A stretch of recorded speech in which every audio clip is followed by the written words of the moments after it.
Hello, मैं प्रखर महेश्वरी आपका एजुकेशन मंत्रा अकेडमी पर स्वागत करता हूं। तो भाई कैसे हैं आप लोग? होप सो अच्छे होंगे। मैं बता दूं मैं भी अच्छा हूं। तो भाई हमने गुडविल के क्वेश्चन के सफ़र को शुरू करा था, जहां पे हम क्वेश्चन नंबर 21 तक कर चुके थे। ठीक है, आज हम इस वीडियो के अंदर क्वेश्चन नंबर 22, क्वेश्चन नंबर 23 और क्वेश्चन नंबर 24 को कवर करेंगे। तो चलो भाई देखते हैं पहले क्वेश्चन नंबर 22 को।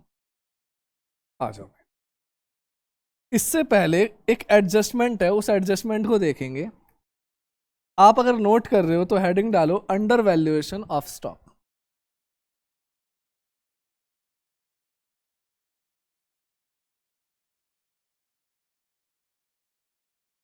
अंडर वैल्यूएशन ऑफ स्टॉक होता क्या है? जैसे मान लो भाई मेरे शॉप पे एक इन्वेंट्री पड़ी हुई यानी स्टॉक पड़ा हुआ है, जिसकी वैल्यू मैं 1 लाख रुपए मान रहा था। कितने मान रहा था? 1 लाख रुपए। बट जब मैं उसे बेचने गया तो वो 1.5 लाख का बिक गया। तो ये क्या हुआ? ये मैंने अपने स्टॉक की वैल्यू अंडर करी थी, कम करी थी या ज्यादा कर दी? ये मैंने अपने स्टॉक की वैल्यू कम करी, जिसको मैं बोलूंगा अंडर वैल्यूएशन ऑफ स्टॉक। इतना आया समझ में? ठीक है। तो वैसे देखने में तो या सुनने में तो ये मेरे को नुकसान लग रहा है, बट जब मेरा 1 लाख का स्टॉक 1.5 लाख का बिकेगा तो ये तो फायदा हो गया। तो मैं इसको फर्स्ट ईयर में क्या कर दूंगा? मैं इसको फर्स्ट ईयर में प्लस कर दूंगा। अब भाई आप कहोगे सर फर्स्ट ईयर का क्या चक्कर है, इसको मैं सेकंड ईयर में माइनस करूंगा। ऐसा क्यों? चलो भाई इसको भी समझते हैं।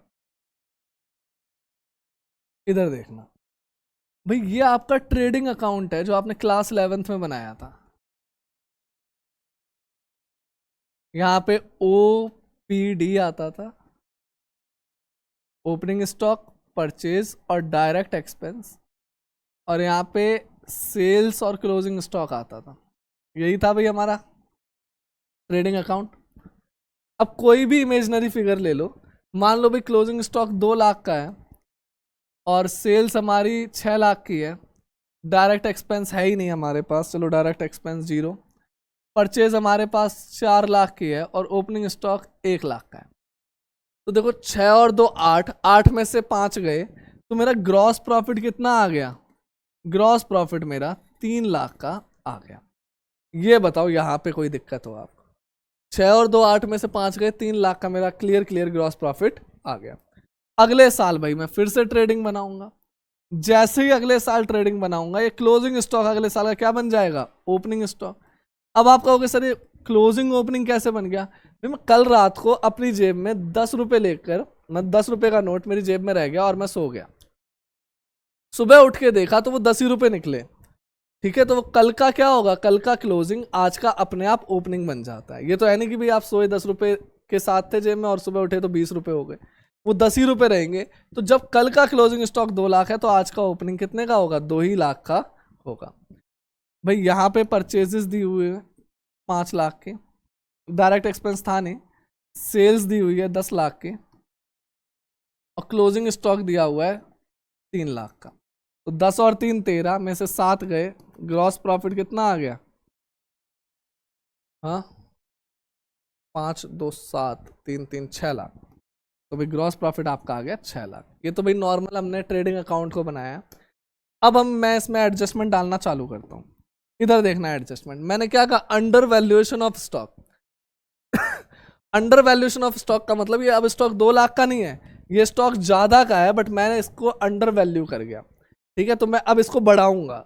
मान लो भाई ये स्टॉक 2 लाख का नहीं है, 1 लाख से अंडर वैल्यूड था, तो मेरा क्लोजिंग स्टॉक कितने का हो गया? 3 लाख का। जैसे ही under valuation of closing stock हुआ, मैं इसको फिर से प्लस करूंगा। 6 और 3 9, 9 में से 5 गए, मेरा जीपी बढ़ गया कितने से? 1 लाख से। अब मेरा ग्रॉस प्रॉफिट 4 लाख का हो गया। तो इसलिए मैंने पहले साल इसको क्या करा? प्लस कर दिया। क्लियर है इतना? बट जब ये क्लोजिंग स्टॉक इस साल 3 लाख का था तो ये अगले साल भी तो 3 लाख का होगा। ठीक है, क्लोजिंग स्टॉक एक्सपेंस होता है बट ओपनिंग स्टॉक इनकम, वो सॉरी क्लोजिंग स्टॉक इनकम होती है, ओपनिंग स्टॉक एक्सपेंस में बदल जाता है। अब जरा टोटल करना, 10 और 3 13 और 5 और 3 8, मेरा ग्रॉस प्रॉफिट कम हो गया 1 लाख से। क्यों? क्योंकि वही क्लोजिंग स्टॉक पहले इनकम था, अब वो एक्सपेंस बन गया। तो उसने फर्स्ट ईयर में तो उसने फायदा दिखाया, बट सेकंड ईयर में आते ही मेरे को लॉस हो गया। इसलिए फर्स्ट ईयर में प्लस और सेकंड ईयर में माइनस करेंगे। ठीक है, वैसे आप याद कर लो वो ज्यादा सही है। फर्स्ट ईयर में क्या करेंगे, प्लस करेंगे, और सेकंड ईयर में क्या कर देंगे, माइनस कर देंगे। इतना आया समझ में? ठीक इसका उल्टा under valuation of stock, sorry over valuation of stock, उसको समझना। पहले आप इसको नोट कर लो, फिर मैं आपको ओवर वैल्यूएशन ऑफ स्टॉक की एडजस्टमेंट लिखवाता हूं।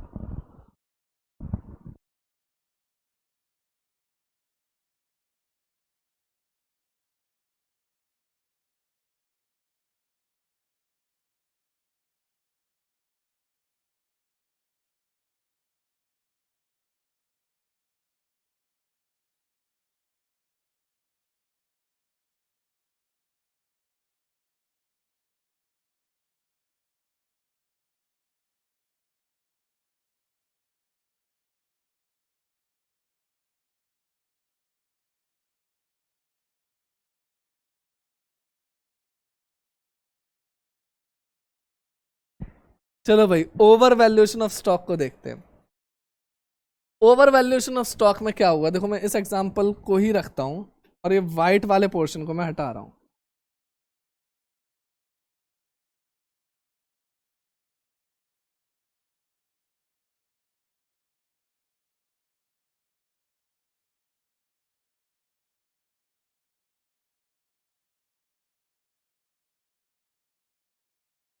ठीक है, ओवर वैल्यूएशन का मतलब क्या हुआ, ध्यान से देखना। ओवर वैल्यूएशन मतलब आपने अपने स्टॉक की वैल्यू तो 1 लाख रखी थी, बट जब आप बेचने गए तो ये 80,000 का बिका, यानी आपने जो इसकी वैल्यूएशन रखी वो ओवर रखी, ज्यादा रख दी। ज्यादा रखने से क्या हुआ, आपको ये नुकसान हो गया। तो over valuation of stock first year में तो माइनस होगा, बट सेकंड ईयर में क्या हो जाएगा, ये सेकंड ईयर में प्लस हो जाएगा। देखो आपकी बुक में क्वेश्चंस बेशक ना हो, बुक में क्वेश्चन फर्स्ट ईयर का ही हो, बट हमेशा ध्यान रखना कि आप अगर 2 साल का ओवर वैल्यूएशन आ जाता है तो पहले साल माइनस होगा और दूसरे साल में जाके वो क्या हो जाएगा, प्लस हो जाएगा। इतना क्लियर है? ठीक है, इसको समझते हैं कैसे हो रहा है ये। ठीक है, आ जाओ भाई, इधर देखना। ओवर वैल्यूएशन मतलब अब ये स्टॉक 2 लाख का तो है नहीं, आपने इसकी वैल्यू ओवर रख रखी है, तो मैं इसको 1 लाख कर देता हूं, मतलब 1 लाख से कम कर दिया, तो ओवर वैल्यूएशन कितने का हो गया, 1 लाख का। अब टोटल करना, 6 और 1 7, 7 में से 4 और 1 5, कितना रह गया, 2 लाख का प्रॉफिट रह गया। यहाँ पे मेरा जीपी 1 लाख से कम हुआ, इसलिए मैंने पहले साल में क्या करा, माइनस करा। ठीक है, सेकेंड ईयर में देखना, ये क्लोजिंग स्टॉक ही तो बन जाएगा ओपनिंग स्टॉक। क्लोजिंग स्टॉक क्या बन जाएगा, ओपनिंग स्टॉक बन जाएगा। ठीक है, तो ये अब 2 लाख से कितना रह जाएगा, 1 लाख रह जाएगा। अब फिर से टोटल करो, 10 और 3 13, 13 और 6, तो यहाँ पे कितना रह गया, 7 लाख। ये मेरा ग्रॉस प्रॉफिट आ गया, पहले 6 था अब 7 हो गया, यानी 1 लाख से मेरा प्रॉफिट बढ़ गया। इसलिए मैं इस साल में क्या कर दूंगा, प्लस कर दूंगा, क्योंकि क्लोजिंग स्टॉक इनकम मेरी कम हुई, अगले साल से एक्सपेंस कम हो गया, तो इसलिए मेरा प्रॉफिट बढ़ गया। ध्यान रखना, अंडर वैल्यूएशन फायदा है, पहले साल प्लस तो दूसरे साल माइनस। ओवर वैल्यूएशन नुकसान है, पहले साल माइनस तो दूसरे साल प्लस। बस इतना ही ध्यान रखना है। ये आपकी 2 एडजस्टमेंट्स थी। चलो इसका क्वेश्चन करते हैं, पहले करते हैं अंडर वैल्यूएशन ऑफ स्टॉक का। आ जाओ भाई, कह रहा है the average profit earn by firm is 1 lakh. तो एवरेज प्रॉफिट कितना दिया हुआ है, 1 लाख का, which includes under valuation of stock 40,000। इसी के अंदर अंडर वैल्यूएशन है, कितने का अंडर वैल्यूएशन है, 40,000 का। तो देखो भाई, अंडर वैल्यूएशन तो मेरा क्या था, फायदा था, तो मैं इसको प्लस करता था पहले साल में। इसने बताया ये पहले साल में या दूसरे साल में, उसने कहा एवरेजली है, तो एवरेजली जो पहले साल में होता था क्या करते थे, अंडर वैल्यूएशन फायदा है, प्लस कर दो, तो प्लस कर दो भाई। 1 लाख प्लस में 40,000, तो एवरेज प्रॉफिट कितने का हो गया, 1,40,000। यहाँ ब्रैकेट में लिखोगे अंडर वैल्यूएशन ऑफ स्टॉक। ठीक है, the capital invested in the business 6,30,000, ये कैपिटल एम्प्लॉयड दी हुई है। And the normal rate of return is 5%। Calculate the goodwill of the firm on the basis of 5 years या 5 times of the super profit. चलो भाई, तो second step पे मैं normal profit निकालता था। Normal profit capital employed into में NRR upon में 100। फॉर्मूले तो याद होंगे ना भाई। ठीक है, तो भाई 63 को 5 से मल्टीप्लाई करो, 5 3 जा 15, 5 6 जा 30, 31, 3 31,500। सही आ रहा है ये? एक बार चेक कर लेते हैं भाई।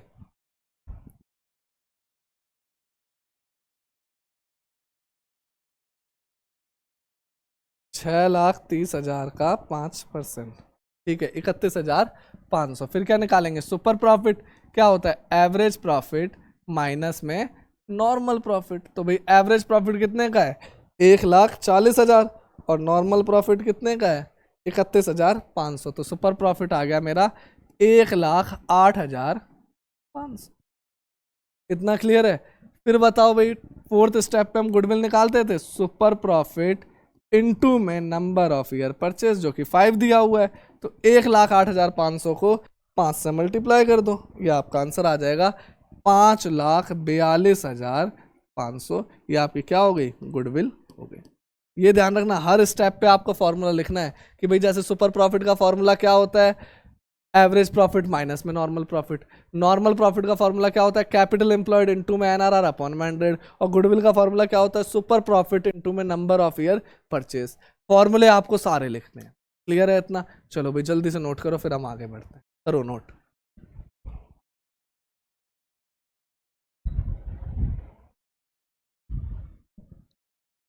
ठीक है भाई, चलो अगला क्वेश्चन देखते हैं। क्वेश्चन नंबर 23 कह रहा है average profit earned by firm is 7,50,000। तो एवरेज प्रॉफिट दिया हुआ है कितने का, 7,50,000, which includes over valuation of stock. अब देखो ओवर वैल्यूएशन तो मेरे लिए लॉस होता है, तो पहले साल में क्या करता हूं, माइनस करता हूं। तो चलो भाई माइनस कर दो। Over valuation of stock of ₹30,000 on an average basis. तो भाई इसमें से क्या करो, 30,000 को माइनस कर दो। तो कितना रह गया एवरेज प्रॉफिट, तो रह गया 7,20,000। ठीक है यहां तक? ठीक है भाई। अब इसके बाद हम क्या निकालते, सेकंड स्टेप में नॉर्मल प्रॉफिट क्या होता है, कैपिटल एम्प्लॉयड इनटू में एनआरआर अपॉन में 100, यानी normal rate of return upon में 100। तो कह रहा था capital invested in the business is 42 lakh, यानी कैपिटल एम्प्लॉयड कितनी दे दी हमें, 42 लाख रुपए। तो कैपिटल एम्प्लॉयड आ गई मेरी 42 लाख, और normal rate of return is 15%। तो भाई 15% का आपका नॉर्मल रेट ऑफ रिटर्न आ गया। चलो भाई 42 लाख का 15% निकालो। एक सेकंड भाई, ये आ गया 6,30,000। ये आपका नॉर्मल प्रॉफिट आ गया। तो भाई सुपर प्रॉफिट कैसे निकालोगे, एवरेज प्रॉफिट में से बताओ, एवरेज प्रॉफिट में से किसको माइनस करते हैं, नॉर्मल प्रॉफिट को। तो एवरेज प्रॉफिट कितना है, 7,20,000, और नॉर्मल प्रॉफिट कितना है, 6,30,000। माइनस कर दो, ये आ गया 90,000। गुडविल कितनी होगी, goodwill is equal to super profit यानी 90,000 इनटू में number of year purchase. Number of year purchase कितना दिया, 3 times of the super profit. तो 3 गुना कर दो, तो भाई गुडविल आ गई आपकी 2,70,000। ये आपका क्या हो गया, आंसर हो गया। इजी है। तो बस ये ध्यान रखना, अंडर वैल्यूएशन और ओवर वैल्यूएशन ऑफ स्टॉक को आपको किस तरीके से एडजस्ट करना है। ध्यान से, पहले साल अंडर वैल्यूएशन फायदा होता है तो प्लस, और दूसरे साल माइनस। ओवर वैल्यूएशन नुकसान होता है तो पहले साल माइनस बट दूसरे साल प्लस। ठीक है, नोट करो इसे, फिर आगे बढ़ते हैं। चलो भाई,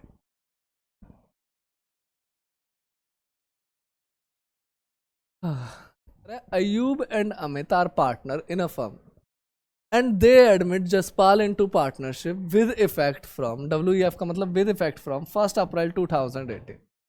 They agreed to value goodwill at 3 years purchase of the super profit method, for which they decided to average profit of last 5 years, the profit for the last 5 years. तो भाई 5 साल का हमें क्या दिया हुआ है, प्रॉफिट दिया हुआ है। पहले साल में 1.5 लाख, 1,80, 1 लाख, 2,60 और 2,40। इसमें 2 झंझट है, एबनॉर्मल लॉस और एबनॉर्मल गेन। ध्यान रखना, एबनॉर्मल लॉस क्या होता है, एबनॉर्मल लॉस उसे कहते हैं जो नॉर्मली नहीं होता बट एबनॉर्मल तरीके से हो जाए, जैसे आग लग गई। अब आग लगना नॉर्मल नहीं है, क्या है, एबनॉर्मल है। एबनॉर्मल लॉस बेशक से पिछले साल माइनस, मतलब हमने रियल प्रॉफिट में माइनस करा हो, बट गुडविल क्या होता है, पास्ट एफर्ट की वजह से फ्यूचर की एक्सपेक्टेशन गुडविल कहलाती है। ठीक है, तो पास्ट में आग लग गई, रियल प्रॉफिट में से माइनस कर दिया, बट जरूरी नहीं है ना फ्यूचर में आग लगे। तो एबनॉर्मल लॉस को हम क्या करेंगे, प्लस करेंगे। ठीक इसका उल्टा एबनॉर्मल गेन, इस साल फायदा हो गया, जरूरी नहीं है फ्यूचर में भी वो फायदा हो, तो उसको क्या कर देंगे, उसको हम माइनस कर देंगे। ठीक है, तो चलो भाई जल्दी से देखते हैं, आप कैलकुलेशन करना, करो भाई कैलकुलेशन। 1.5 लाख करना भाई, टोटल करना 1.5 लाख प्लस में 1,80,000। बताओ तीसरे साल में तो झंझट है, तो 1 लाख प्लस में 1 लाख यानी 2 लाख, प्लस में इसमें भाई माइनस होगा, 260 माइनस में 40,000 यानी 2,20,000, अब प्लस में 2,40,000। इसमें तो कोई झंझट नहीं है, नहीं है, डिवाइड बाय 5। फिर से देख लो, 1.5 लाख, 1,80, 2 लाख, 2,20 और 2,40 कितना आ रहा है, 9,90,000। ठीक है, 9,90,000 को एक बार 5 से डिवाइड करना, कितना आ रहा है भाई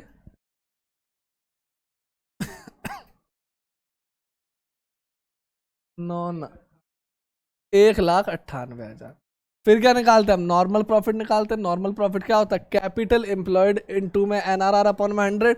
तो देखो भाई ये कैपिटल एम्प्लॉयड दे रखा है, the firm has total asset of 20 lakh and outside liability of 5 lakh. तो कैपिटल एम्प्लॉयड के दो फॉर्मूले होते थे, टोटल एसेट में से लाइबिलिटी माइनस कर दो या कैपिटल में रिजर्व प्लस कर दो। 3 बेकार की चीजें माइनस होती थी, परचेस्ड वाली गुडविल, नॉन ट्रेड इन्वेस्टमेंट और एडवर्टीजमेंट सस्पेंस। ठीक है, तो भाई बताओ, अगर मैं कैपिटल एम्प्लॉयड निकालूं तो 20 में से 5 चले जाएंगे, फॉर्मूला लिखो, टोटल एसेट माइनस में आउटसाइड लाइबिलिटी, ये कितना आ गया 15 लाख।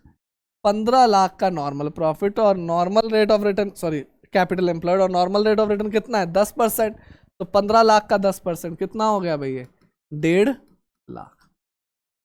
ठीक है, फिर क्या निकालते हैं, सुपर प्रॉफिट। क्या होता है भाई super profit, average profit minus में नॉर्मल प्रॉफिट। एवरेज प्रॉफिट कितना है 1,98,000 और नॉर्मल प्रॉफिट कितना है 1.5 लाख, तो ये कितना आ गया 48,000।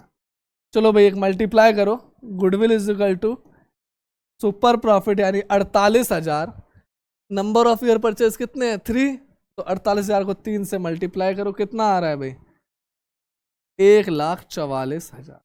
ये हमारा आंसर। ठीक है, तो ये था हमारा अंडर वैल्यूएशन, ओवर वैल्यूएशन और abnormal loss, abnormal gain super profit methods में। इसी के साथ भाई हमारा नॉर्मल सुपर प्रॉफिट खत्म होता है। मिलते हैं अगली क्लास में। ठीक है।